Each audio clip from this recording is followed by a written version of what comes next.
السلام عليكم ورحمة الله وبركاته. اللهم صل وسلم وبارك على سيدنا محمد وعلى آله وصحبه أجمعين. ازيكم يا حبايبي، عاملين ايه؟ يا رب تكونوا بخير وبأفضل حال. أهلا بيكم في قناة يوميات أم إياد وشادية. قناتي تشمل وصفات، روتينات، فلوجات، يومياتي بمعنى أصح، زي ما أنا كاتبة اسم القناة. تمام. آم، اول حاجه بدات في يومي النهارده ان انا قلت هعمل طاجن كده على السريع. انا لو اخدتوا بالي من اخر فيديو انا سجلته معاكم وانا بصراحه في الضياع، مش قادره خالص. اخدت دور برد محترم في قلب الصيف، مش عارفه ازاي، مع ان الجو حر دلوقتي مبقاش فيه سقعه والكلام ده، بس انا ما عنديش مناعه. بالاضافه طبعا الحمل اللي, اللي انا حامل فيه دوت. ف يعني الظروف بقى وتغيير الجو، الجو عندنا مش متظبط، وممكن عشان بصحى من النوم اودي اياد الحضانه واجي مثلا بره حر وباجي اغير على طول المروحه، ممكن يكون كده يعني. فاول حاجه بدات بالغدا السريع ده بس. فالحمد لله. المهم بدات بقى ايه بالغدا على طول كده. هعمل ايه؟ جبت طاجن، قطعت حبه بطاطس كده مكعبات، تمام، وقطعت حبه فلفل حلوين رومي على شطه، ومعايا بصلايه صغيره كده، ومعلقتين من الدهن. انا الدهن طبعا اكتر من مره في الروتين كنت بوريكم ان انا ببقى سالياه، يعني بسيحه وبعبيه في بطرمانات كده زيه زي السمنه. وبطلع منه زي السمنه، مبقاش بالقطع بتاعته، يعني فاهميني. بس فانا عملت ايه؟ حطيت البصلايه الاول، تبلتها بملح وفلفل اسود وتوابل لحمه، عشان انا كنت هعمل الطاجن ده باللحمه زي ما انتم شايفين كده. وتوابل لحمه، وورق لوري على حبهان مطحون، وكزبره وكمون. دي التوابل اللي انا حطيتها. تمام. حطيت البصلايه الاول، بعد كده حطيت شويه فلفل، قلت هشوف الاول هاخد كل الكميه اللي انا مقطعاها ولا لا. فاخدتها كلها، بعدين ضفت بقيه الكميه بتاعه الفلفل يعني، وشوحتهم زي ما انتوا شفتوا كده معايا، وحطيت البطاطس عليها. وبعد كده اللحمه بتاعتي كانت مسلوقه ويعني مستويه. وعندي طبعا انتوا عارفين ان انا بصلص الطماطم، فانا عامله صلصه، فمجهزاها صلصه جاهزه بقى. فروحت حطيت كله ني في ني كده، ما عدا اللحمه بس هي اللي طبعا مستويه. وضفت بقى ايه الشوربه بتاعت اللحمه، يعني بصراحه كانت بواقي عندي ولميتها عملت بيها وجبه الغدا دي. زي ما انتم شايفين كده الطاجن يفتح النفس. ده الطاجن بتاع الغدا، وعملت جنبه رز ابيض وبالهنا والشفا. ده كان غدانا. انا روتين النهارده روتين مسائي بادئ من بعد الغدا. تمام. جهزت الغدا ودخلت بقى، قلت ايه؟ اغسل المطبخ. اغسل المطبخ، يعني بمعنى صح بنغسل المطبخ، بنغسل المواعين ونروق المطبخ ونرتبه. فمعلش بعتذر عشان الاضاءه، زي ما انتم شايفين كده معايا الاضاءه مش حلوه. ليه؟ لان كان التصوير من بعد العصر، حتى كنت فاتحه الشباك عشان يساعدني في الاضاءه. فمعلش اعذروني لحد ما ربنا يكرمني واعلي الاضاءه عندي شويه. تمام. بس فبدات بقى الم المواعين طبعا كالعاده اللي انا كنت غسلاها قبل كده، واشيلها في المطبخ بتاعي، كل حاجه في مكانها. تمام. بس فبعد ما لميت الحاجه بقى قلت بقى ايه؟ ابدا اصفي الازازه ديت فيها عصير مانجا، كنت مطلعاها. قلت ايه؟ عقبال ما اروق واشطب المطبخ اعمل لهم عصير كده ايه مانجا. طبعا هو انتوا عارفين ان اغلبيه الحاجه بحطها في الازايز. ليه؟ مريحه. ومساحه الفريزر بتاعتي انا ما عنديش دي فريزر، انا عندي فريزر اللي هو بتاع التلاجة عادي، فعشان ما ياخدش مكان عندي في التلاجة. اما الازازه دي بفضي فيها الزيت اللي انا مش محتاجاه، يعني خلاص كده لا يمكن استخدامه باي طرق. تمام. فبفضيها. وفي حد بيبيع هنا، يعني بيمشي كده في الشارع بياخد الزيت ده، فانا بعبي بقى لما بتتملي بروح ايه بيعاها زي ما يجي سعرها 10 جنيه 12 جنيه على حسب يعني. تمام. بس بدأت بقى اغسل المواعين زي ما انتم شايفين كده. اما بقى المانجا زي ما بقولك كنت مطلعاهم من الفريزر عشان تفك. الناس اللي بتقولي الازاز بتاخد مساحه، لا هي مش تاخد مساحه. انتي لما تبقي مصلصه الطماطم بتبقى طبعا خام، ما بتبقاش اللي هي كانك متضيف عليها ميه، لان ما بضيفش عليها ميه خالص. تمام. انا اجيب مثلا في القوطه، فمثلا انا لو هقسمهم على اكياس هياخدوا 10، لكن في الازاز ممكن ياخدوا ازازتين وربع او نص، يعني ممكن ياخدوا ازازتين وربع او نص. العشر اكياس بصي بقى هياخدوا مساحه قد ايه في رف الفريزر. انا بقى انت تحطي ازازتين بس. طيب ما انا ما هطلع الازازه مش هستخدمها كلها، انا قلت لكم قبل كده كتير قوي ان انا يعني خلاص لازم يكون في، طالما عندي صلصة لازم يكون في ازاز الصلصة في باب التلاجة من تحت مش في الفريزر، لاي استخدام. راح اعمل صلصة مكرونة، عايزة اعمل صلصة بيتزا، عايزة اعمل راح اطبخ هطبخ طبيخ يعني، ايا كان نوع الطبيخ ايه.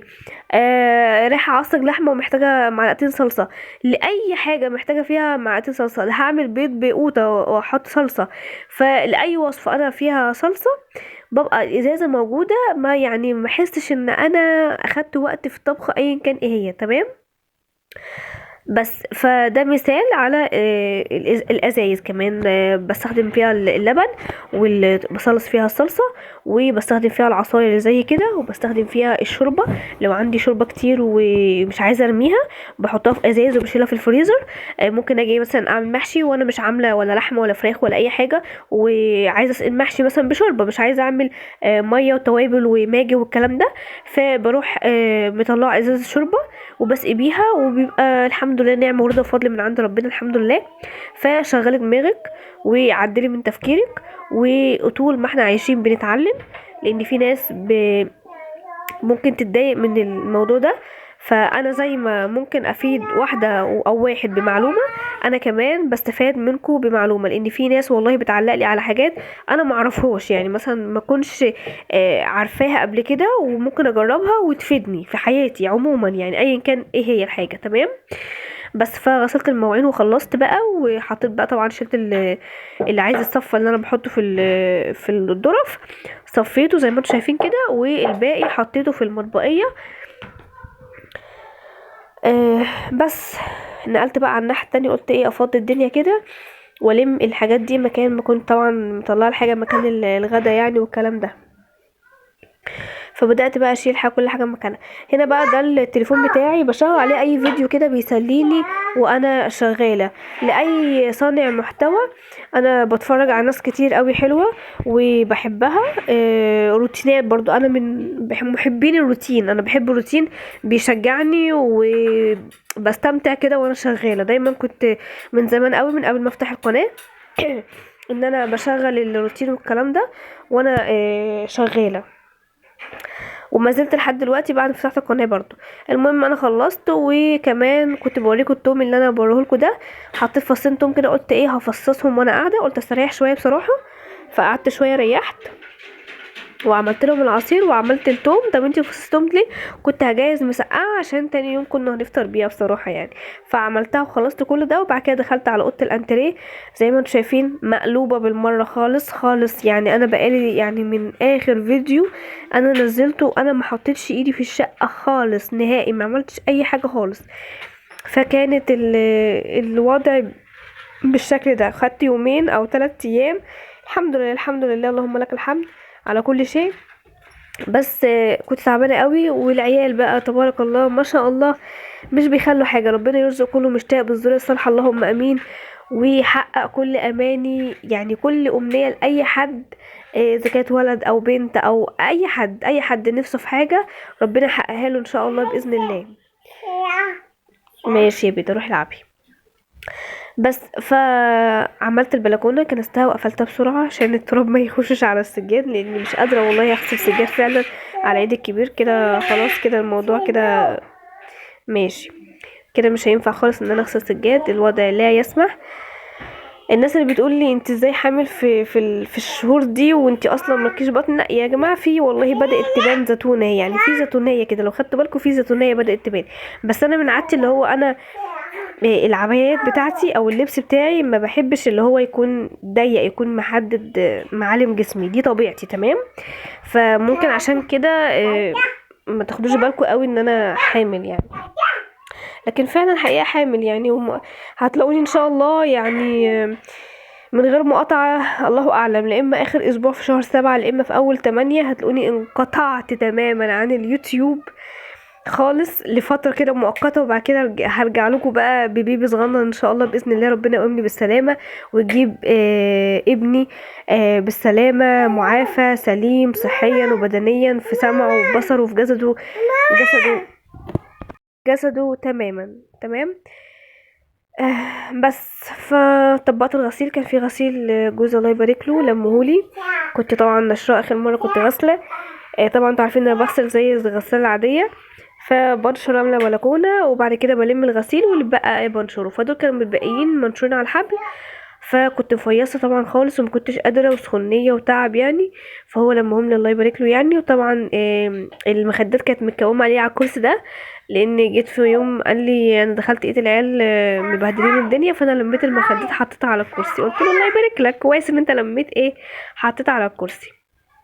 فقلت بقى كفايه كده، اقوم بقى اتنشط واخد باور كده وطاقه، وابدا بقى ان انا الم الدنيا. بس فبدات باوضه اوضه الانتريه، عشان برضو هو مفيش حد بيجي بصراحه يعني، بس لو حد طلع ولا حاجه بدخله في الاوضه دي، عشان لو الشقه مقلوبه ولا حاجه. هو الاوضه دي اصلا لوحدها كده معزوله بعيد عن الشقه، وليها باب كمان على السلم. تمام. ففرشت كده ونضفت زي ما انتوا شايفين. وطبعا ده القرد بتاعي شغال يتنطط من هنا لهنا، ربنا يحميه ويحفظ لي عليه يا رب ويبارك لي فيه. بس وبفرش طبعا البياضات دي على قد ما اقدر. هي قديمه وكده، بس بتحافظ لي على الشلب بتاعه الانتريه على قد ما اقدر، عشان العيال مش يعني اعمل طيب، لحد ما يكبروا كده والدنيا تبقى حلوه، وبعد كده ان شاء الله عادي يعني ممكن اسيبهم كده من غير بياضات. تمام.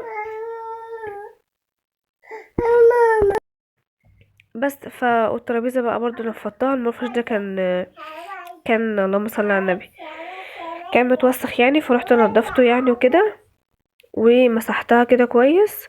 كده كده كنت احط لها مفرش نضيف. ورحت جبت المقشه وبدات ان انا اكنس كده الحته اللي فيها البلاط قدام البلكونه دي، عشان لو فيها تراب ولا حاجه.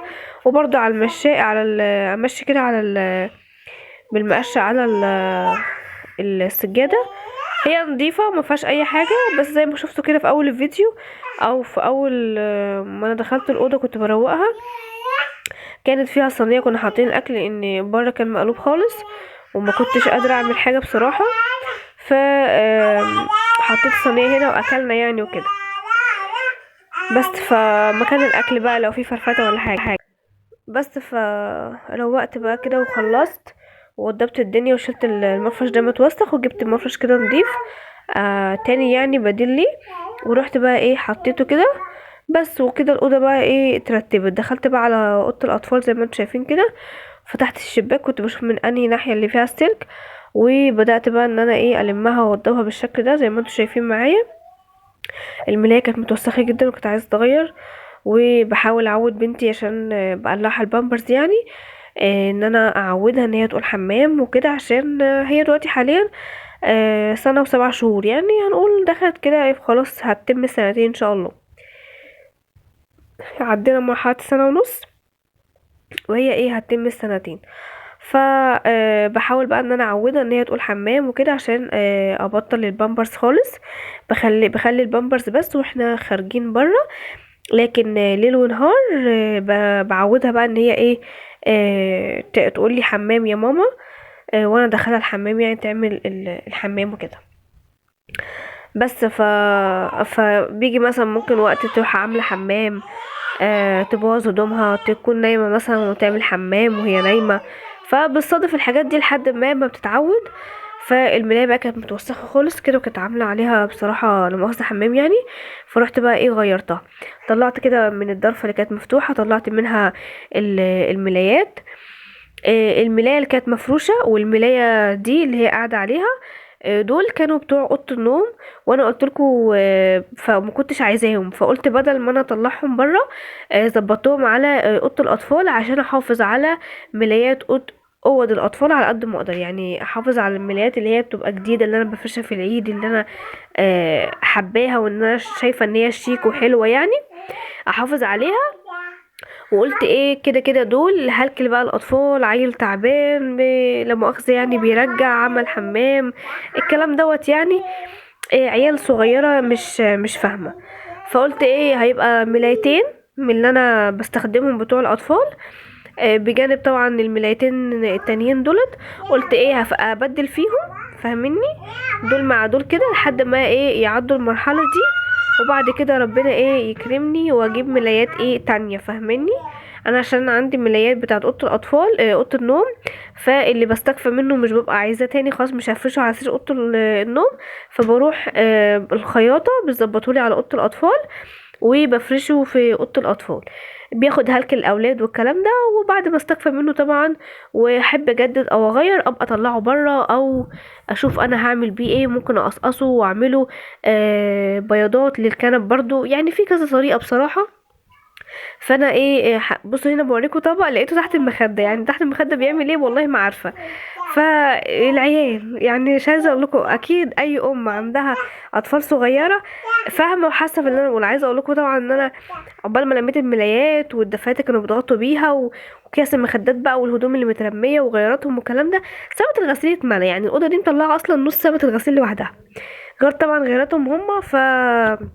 الحمد لله بكره ان شاء الله باذن الله ابقى اودي اياد الحضانه، واروح اللهم صل على النبي، واروح اغسل ان شاء الله عقبال ما يروح ويجي اكون غسلت وخلصت باذن الله. هنا بقى ايه بفرش السرير التاني زي ما انتوا شايفين اهو، بحاول ان انا اظبطه كده واسويه، فرشته بقى وخلصت. احط بقى ايه اللي هلبس المخده اهو زي ما انتوا شايفين وهحطها، ويبقى كده انا السراير روقتها ورتبتها وغيرت لهم الملايات، بقت ملايات نضيفه، غيرت لهم الغطا بتاعهم برضو بقى نضيف، ببدل ما بين الكوبرتات دي والدفايات اللي انا شلتها. انا عندي كوبرتات اللي هي الجديده اللي هي بتاعت الاطفال، بس بصراحه ما استخدمتهاش من ساعه ما اتجوزت. بستخدم يعني الحاجات دي عشان اطفالي صغيرين، وقلت لما يكبروا كده ويشدوا حيلهم كويس شويه ويبقوا فاهمين يعني ايه ان هم يحافظوا، ان هم لا ما يأهملوش الكلام ده، هبقى اطلع الكوبرتات الجديده بصراحه ربنا يعني. بس فبدات بقى الشنطه دي انا بلم فيها الهدوم اللي كل ما بغسل، يعني بشوف الهدوم اللي انا اخليها هناك عند ماما اللي عشان الولاده يعني وكده، اذا كان عبايات ليا، حاجات داخليه، اطقم للعيال برضو والكلام دوت.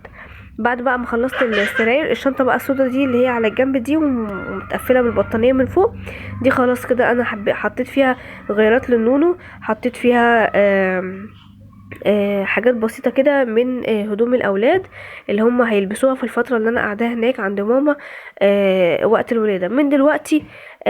والله من دلوقتي ليه؟ لأني ممكن أبقى ناسية حاجة، ممكن أبقى عاملة حاجة، كمان هجهز من دلوقتي إن أنا وانا رايحه عند ماما كل ما اجي اروح ابقى اخد شنطه معايا، كل ما اجي اروح ابقى اخد شنطه معايا، لاني مش هعرف اروح بيه كله مره واحده كده، هدوم ليا وللبيبي الصغنن ولبنتي شاديه ولاياد كتير قوي يعني. نعم يا ماما.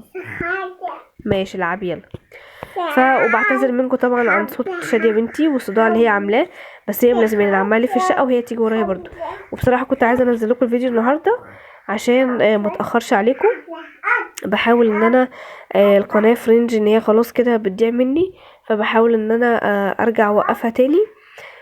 مساعدتكم بقى ليا في التعليقات الجميلة كده حتى لو بقلب او وردة بسيط، والاشتراكات وشيروا القناة وتفعلوا كده وحطوا لي لايكات بقى، وعايزة مشاهدات.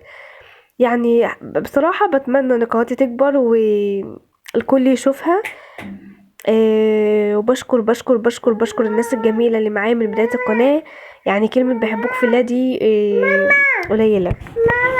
نعم ماشي. بس فخلصت بقى وكنست بقى الأوضة، ودي كده كده كان روتيني وده كان يومي، روقت اوضتين دولت وعملت الغدا وبس كده. اشوفكم على خير في فيديو جديد، واتمنى لكم الستر والصحة والسعادة، والسلام عليكم ورحمة الله وبركاته.